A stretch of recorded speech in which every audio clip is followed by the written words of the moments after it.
Assalamualaikum, halo sahabat math. Di sini saya akan menjelaskan pembuktian dari contoh 4.1 di mana pembuktian tersebut terdapat pada buku Robert G. Bartle. Yang pertama, untuk pembuktian A yaitu limit X menuju C, B sama dengan B. Di sini kita akan membuktikan apakah limit tersebut terbukti atau tidak. Baiklah, saya akan membuktikannya.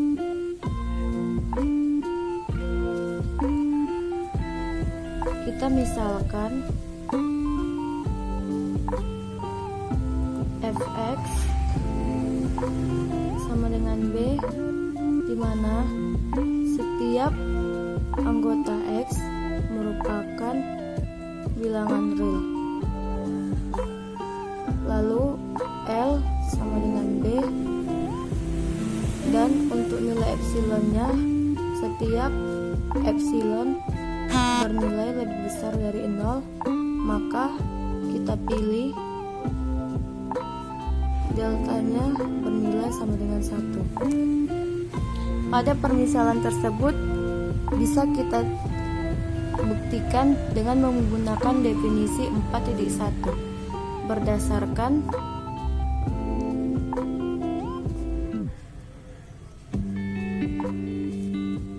definisi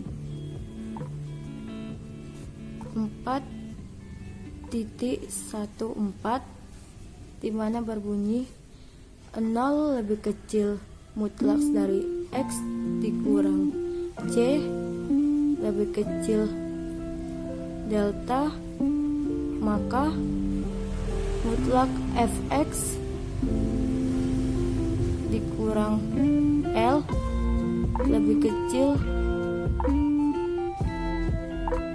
dari epsilon.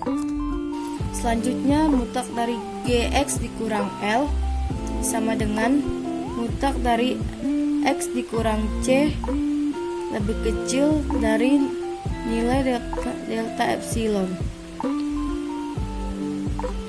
Kemudian mutlak dari G X dikurang L sama dengan 0. Kenapa 0? Karena nilai mutlak dari X dikurang C lebih kecil delta epsilon merupakan terdapat pada nilai mutlak epsilon lebih besar dari 0, yaitu dimana nilai deltanya sama dengan nilai delta epsilon dan nilai epsilonnya lebih besar dari 0. Maka kita buat di sini nilainya bernilai 0. Kemudian mutlak dari Gx sama dengan mutlak dari L, pindah posisi dari negatif ke positif.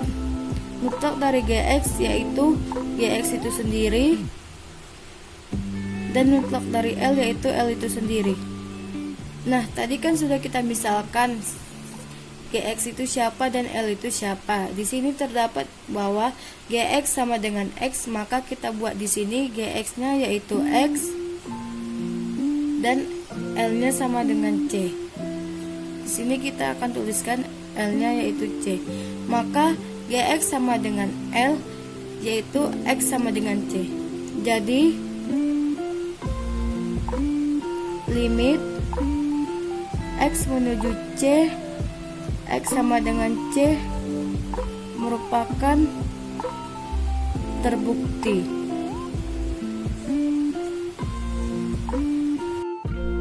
Selanjutnya kita akan membuktikan bagian C yaitu limit X menuju C, di mana X kuadrat sama dengan C kuadrat, apakah limit tersebut terbukti atau tidak.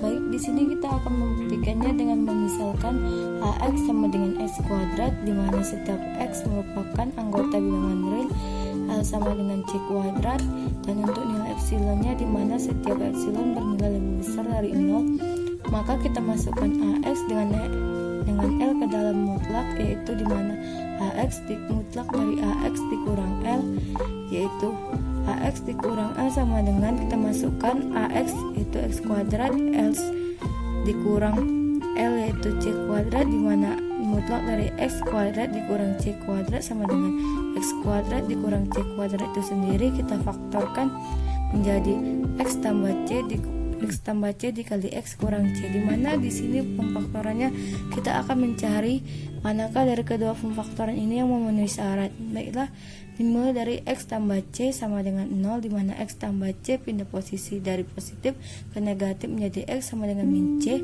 dan untuk X dikurang C sama dengan 0, dimana dari negatif pindah posisi ke positif X sama dengan C.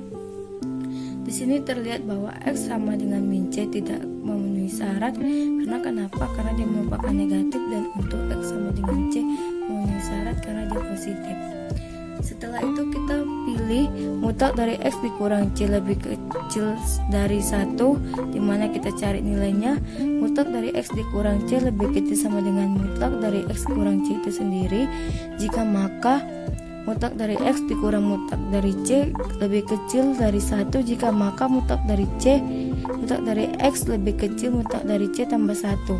Untuk mutlak X tambah C nya lebih kecil sama dengan mutlak X tambah C lebih kecil dari mutlak C ditambah 1 ditambah mutlak C juga menghasilkan sama dengan 2 mutlak nilai C ditambah 1. Maka X kuadrat dikurang C kuadrat sama dengan X tambah C dikali X kurang C dari kedua pemfaktoran.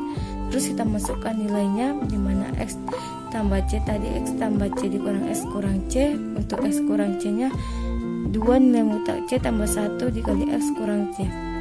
Supaya mendapatkan ke dalam bentuk delta epsilon, maka syaratnya pertama kita agarkan dulu nilai dari 2 mutlak C tambah 1 dikali mutlak S kurang C lebih kecil dari epsilon, maka delta epsilonnya sama dengan infimum dari 1 epsilon per 2 mutlak C tambah 1. Maka mutlak dari X dikurang C lebih kecil epsilon per 2 mutlak nilai C tambah 1.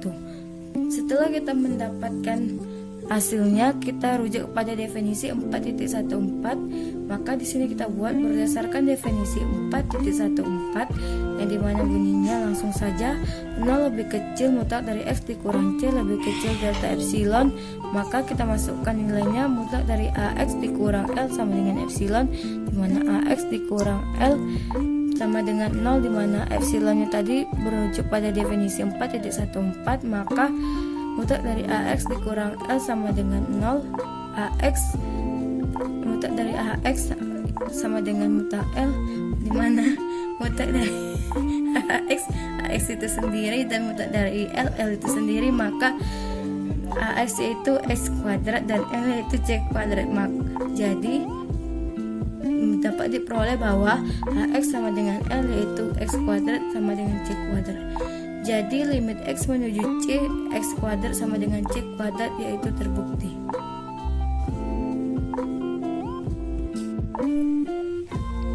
Oke, selanjutnya untuk pembuktian bagian D, di mana limit X menuju C 1 per X sama dengan 1 per C, kita akan membuktikan dari limit tersebut ini apakah terbukti atau tidak. Oke, kita akan membuktikannya. Kita misalkan QX sama dengan 1 per X. Untuk X nilainya lebih besar dari 0 dan untuk C lebih besar dari 0. Untuk L sama dengan 1 per C, dimana kita masukkan nilai AX dan L ke dalam mutlak. Mutlak dari AX dikurang L sama dengan mutlak dari 1 per X dikurang 1 per C.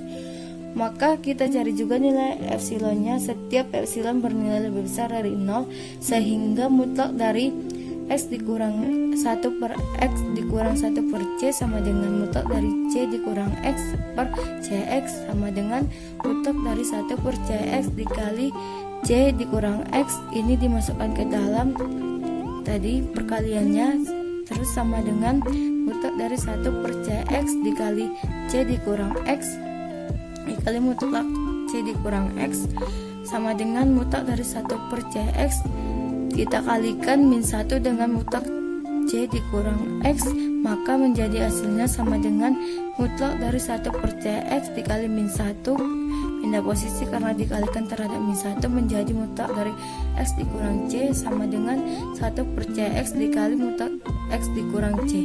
Karena X lebih besar nilainya sama dengan lebih besar dari 0 dan C lebih besar dari 0. Maka selanjutnya kita pilih mutlak dari X dikurang C lebih kecil setengah C, di mana jika maka min setengah C lebih kecil X dikurang C lebih kecil dari setengah C.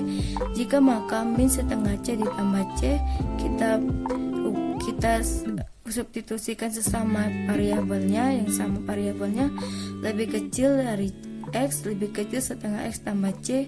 Jika maka setengah C lebih kecil dari X lebih kecil dari 3/2 C. Di sini dari hasil tersebut kita ambil setengah X setengah C lebih kecil dari X. Jika maka C/2 lebih kecil dari X. Jika maka 2/C lebih besar dari 1/X.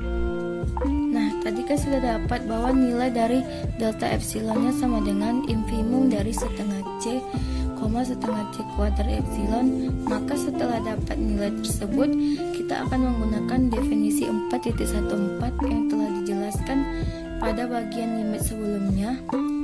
Maka langsung saja di sini 0 lebih kecil dari mutlak X dikurang C lebih kecil nilai epsilonnya, di mana nilai epsilonnya Cx itu sendiri. Maka mutlak dari Qx dikurang L sama dengan mutlak dari 1/X dikurang 1/C sama dengan 1/Cx dikali mutlak C dikurang X dikali ke dalam, maka lebih kecil dari 2/C kuadrat dikali 1/C kuadrat lebih kecil epsilon. Dari hasil tersebut menghasilkan sama dengan epsilon, sehingga mutlak dari Qx dikurang L sama dengan epsilon. Mutlak dari Qx dikurang L sama dengan 0. Kenapa 0? Karena didapat pada epsilon nilainya C lebih besar dari 0 dan X lebih besar dari 0 yang terdapat pada syarat di awal. Maka di sini langsung saja kita masukkan nilainya. Mutlak dari Qx sama dengan mutlak L, di mana mutlak Qx itu sendiri, di mana mutlak L itu sendiri. Maka masukkan saja langsung mutlak Qx pada permisalan sebelumnya, yaitu 1/X sama dengan nilai L pada permisalan, yaitu 1/C. Maka didapat Qx sama dengan L, yaitu 1/X sama dengan 1/C. Jadi limit X menuju C 1/X sama dengan 1/C, yaitu terbukti. Oke, selanjutnya untuk bagian E, limit X menuju 2, di mana X pangkat 3 dikurang 4/X kuadrat ditambah 1 sama dengan 4/5. Apakah limit tersebut terbukti atau tidak? Baik, di sini kita membuktikannya dengan cara memisalkan sama seperti limit sebelumnya, yaitu kita misalkan Qx sama dengan X pangkat 3 dikurang 4/X kuadrat ditambah 1, di mana setiap nilai X merupakan anggota bilangan real. Sama di sini juga berlaku pada L sama dengan 4/5. Dan untuk nilai epsilonnya, setiap epsilon bernilai lebih besar dari 0, sehingga kita masukkan ke dalam mutlak, di mana kita masukkan Qx dan L-nya ke dalam mutlak, di mana mutlak dari Qx dikurang L sama dengan mutlak dari X pangkat 3 dikurang 4/X kuadrat tambah 1 dikurang 4/5 sama dengan mutlak dari mutlak dari 5 dikali X pangkat 3 dikurang 4/5 dikali X kuadrat ditambah 1 dikurang 4 dikali X kuadrat ditambah 1/5 X dikali X kuadrat tambah 1. Di sini kita mengalikannya untuk menyamakan penyebutnya. Jadi didapatlah hasil tersebut yang sudah saya sebutkan tadi. Maka langsung saja kita kalikan sama dengan mutlak dari 5x pangkat 3, di mana 5x dikali pangkat 3 menghasilkan 5x pangkat 3, 5 dikali min 4 menghasilkan min 20, 4 dikali x kuadrat menghasilkan 4x kuadrat, 4 dikali 1 menghasilkan positif 4 per penyebut dari 5x pangkat 3 dikurang 20, yaitu 5 dikali x kuadrat menghasilkan 5x kuadrat, 5 dikali 1 menghasilkan positif 5 dikurang penyebut dari 4x kuadrat ditambah 4 per, yaitu 5 5 dikali X kuadrat menghasilkan 5X kuadrat, 5 dikali 1 menghasilkan positif 5. Maka langsung saja kita substitusikan hasil tersebut sama dengan mutlak dari 5X pangkat 3 dikurang min 20 dikurang min 4X kuadrat ditambah 4 per 5X kuadrat ditambah 5 menghasilkan mutlak dari 5X pangkat 3 dikurang 4X kuadrat dikurang min 24, dimana kita urutkan dari pangkat tertinggi ke pangkat terendah dan kita substitusikan min 20 dikurang min 4 menghasilkan min 24,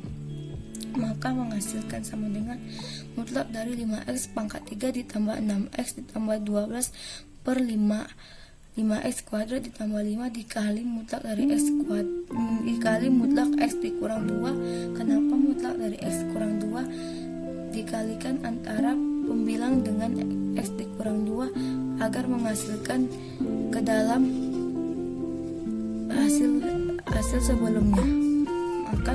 Maka untuk hasil selanjutnya sama dengan 5X pangkat 3 tambah 6X tambah 12 per 5X kuadrat tambah 5 dikali X kurang 2, yaitu menghasilkan dari mutlak itu sendiri pada hasil sebelumnya juga. Nah, selanjutnya kita pilih mutlak dari X kurang 2 lebih kecil 1, sehingga untuk 5X pangkat 3 ditambah 6X ditambah 12 yaitu nilai X nya lebih kecil sama dengan 3, dan untuk 5X kuadrat ditambah 5 nilai X nya yaitu X lebih kecil sama dengan 1. Di sini kita akan memasukkan kedua nilai X tersebut ke dalam persamaan tersebut. Untuk nilai X lebih kecil sama dengan 3 kita akan memasukkannya, dimana 5 dikali 3 pangkat 3 ditambah 6 dikali 3 ditambah 12 menghasilkan sama dengan 75. Untuk nilai X lebih kecil 1 kita akan masukkan nilainya 5 dikali 1 kuadrat ditambah 5 sama dengan 10, dimana kita akan memasukkan QX dengan L ke dalam mutlak, dimana mutlak dari QX dikurang L lebih kecil sama dengan mutlak dari 1 per X dikurang 1 per C lebih kecil dari 7 per 5 dikali mutlak dari X dikurang 2 sama dengan 15 per 2 mutlak dari X dikurang 2. Di sini jumlah dari 7 per 5 per 10, jumlah dari perkalian 1 per X dikali 1 per C, dan 15 per 2 kita kecilkan nilai dari 75 per 10. Jadi di sini kita akan mendapatkan nilai delta epsilon, di mana terlebih dahulu kita akan mengagarkan nilai 15 per 2 dikali mutlak X dikurang 2 lebih kecil epsilon, sehingga mutlak dari X dikurang 2 lebih kecil dari 2 per 5 epsilon. Di sini berubah tanda dari pembilang ke penyebut ke pembilang. Dari sini memasukkan ini. Oke, selanjutnya delta kali epsilon sama dengan infimum dari 1,2 per 5 epsilon itu sendiri. Maka sudah didapat nilai delta epsilonnya, kita masukkan ke dalam definisi 4.14 merujuk pada definisi 4.14, di mana di sini definisi 4.14 bunyinya yaitu 0 lebih kecil dari mutlak X dikurang C lebih kecil dari delta epsilon. Kita masukkan nilai mutlak dari X dikurang C, kita rubah menjadi mutlak dari QX dikurang L sama dengan mutlak dari X pangkat 3 dikurang 4 per X kuadrat tambah 1 dikurang 4 per 5 sama dengan mutlak dari 5X kuadrat ditambah 5X ditambah 12 per X kuadrat dikali mutlak dari X kurang 2. Maka mutlak dari QX dikurang L lebih kecil dari mutlak 5X kuadrat ditambah 5X tambah 12 per X kuadrat tambah 1 dikali mutlak dari X dikurang 2. Maka lebih kecil dari 15 per 2 hasil dari nilai delta epsilonnya dikali 2 per 5 sama dengan epsilon. Jadi di sini kita dapat hasilnya, di mana mutlak dari QX dikurang L sama dengan epsilon, mutlak dari QX dikurang A sama dengan 0. Kenapa? Karena nilai epsilon itu merujuk pada definisi 4.14. Jadi didapat hasilnya mutlak dari QX sama dengan mutlak dari L, di mana pada permisalan terlebih dahulu nilai mutlak QX itu yaitu S pangkat 3 dikurang 4, dan pada permisalan L itu S kuadrat ditambah 1, maka didapat QX sama dengan L yaitu S kurang 3, S pangkat 3 dikurang 4 sama dengan S kuadrat ditambah 1. Jadi limit S menuju 2, S pangkat 3 dikurang 4 per S kuadrat ditambah 1 yaitu terbukti.